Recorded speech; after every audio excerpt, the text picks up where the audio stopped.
Good morning everyone. I hope आप सब अच्छे होंगे और लाइफ में अच्छा कर रहे होंगे। आज जो वीडियो रहने वाली है वो स्पेसिफिक रहने वाली है on Shakespeare and this video will be very very beneficial for HPSC PGD English, क्योंकि वही एक एग्ज़ाम रहता है, उसके लिए काफ़ी अच्छी वीडियो रहने वाली है। इसमें हम करने वाले हैं क्योंकि हम सब जानते हैं जो शेक्सपियर है उन्होंने ना काफ़ी सारे सोर्स से लेके स्टोरीज़ लिखी हैं। स्टोरीज़ नहीं कहूँगी, बेसिकली प्ले लिखे हैं। ही वॉज एन ड्रामेटिस्ट, तो उन्होंने जो सोर्स जहाँ से लिए वहाँ से एक दो नंबर का जो क्वेश्चन वो बनता ही है। चलिए करते हैं विदाउट डिलेइंग। तो एक इनका वर्क है लव लेबर लॉस्ट। बहुत इंपॉर्टेंट नहीं है लेकिन यही पूछ लेते हैं कि इसका जो कई बार तो ये भी होता है कि कौन सा वर्क शेक्सपियर का है, तो ये हमने ना बहुत ज़्यादा कम सुना होता है।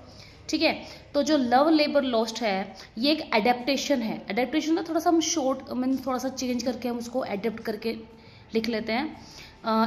मिनेंसमी ऑफ प्लेटस ने एक वर्क लिखा होगा, MENAECHMI। Okay, next place Roman place. इसके जितने भी रोमन प्लेस हैं that is inspired by Plutarch lives. जैसे आपने जूलियस सीजर सुना होगा, ये इसका एक रोमन वर्क है और ये एक रेबल हुआ था उस टाइम पे, rebellious of Duke of Essex, तो वहाँ से ये लिया गया है। One more thing I want to tell you कि एक वर्क है कैंटरबरी टेल्स, वो भी कहीं से मीन्स ये इसका नहीं है, जोफ्री चौसर का है and Geoffrey Chaucer is considered as the father of English literature, right. तो जो कैंटरबरी टेल्स है वो डेकामोरन्स 100 स्टोरीज थी बाय बोकासियो, उससे लिया गया था। इसका शेक्सपियर से कोई लेना देना नहीं था। एक जीके का क्वेश्चन बनता है तो मैंने आपको ये बता दिया। एक और वर्क था एज यू लाइक इट। जो वर्क है ये एक रोमांस है। ये लिया गया था Rosalynde Euphues golden legacy by Thomas Lodge. Rosalynde Euphues golden legacy by Thomas Lodge. ठीक है जी। नेक्स्ट की हम बात करते हैं हैमलेट। सबसे पहला जीके क्वेश्चन इस पे बनता है कि सबसे लॉन्गेस्ट जो वर्क है शेक्सपियर का वो हैमलेट है। इसका जो सोर्स है वो है Saxo Grammaticus retold by 16th century scholar Francis de Belleforest. I know name थोड़े अजीब से हैं, आप ध्यान से सुनोगे तो 5-6 बार रिपीट कर लो, इसको आपको याद हो जाएगा।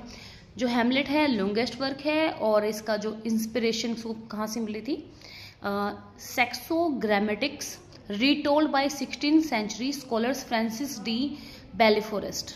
ठीक है, नेक्स्ट इज ओथेलो। आप सब जानते हैं कि फेमस 4 ट्रेजेडीज हैं बाय शेक्सपियर, जिसमें से कि हैमलेट और ओथेलो भी 2 हैं। तो जो ओथेलो है इसका जो सोर्स है अन कैपिटानो मोरो बाय सिंथियो। ठीक है, अन कैपिटानो मोरो। ये एक सिंथियो कौन थे, एक डिसाइपल थे। डिसाइपल होता है शिष्य, किसका, बोकासियो का। नेक्स्ट है रोमियो जूलियट। जो रोमियो जूलियट है ये भी फेमस 4 ट्रेजेडीज में से जो 3rd वन है वो यही है। तो इसका जो सोर्स है भाई ये एक बेस्ड है tragical history of Romeus and Juliet by Arthur Brooke, और ये ट्रांसलेट की गई थी फ्रेंच लैंग्वेज से इंग्लिश में। ठीक है, next is merchant of Venice. अच्छा, ये इसका सोर्स नहीं बता रखा अभी, तो ये पता नहीं समझ में आ रहा है क्या बोल रखा है इन्होंने।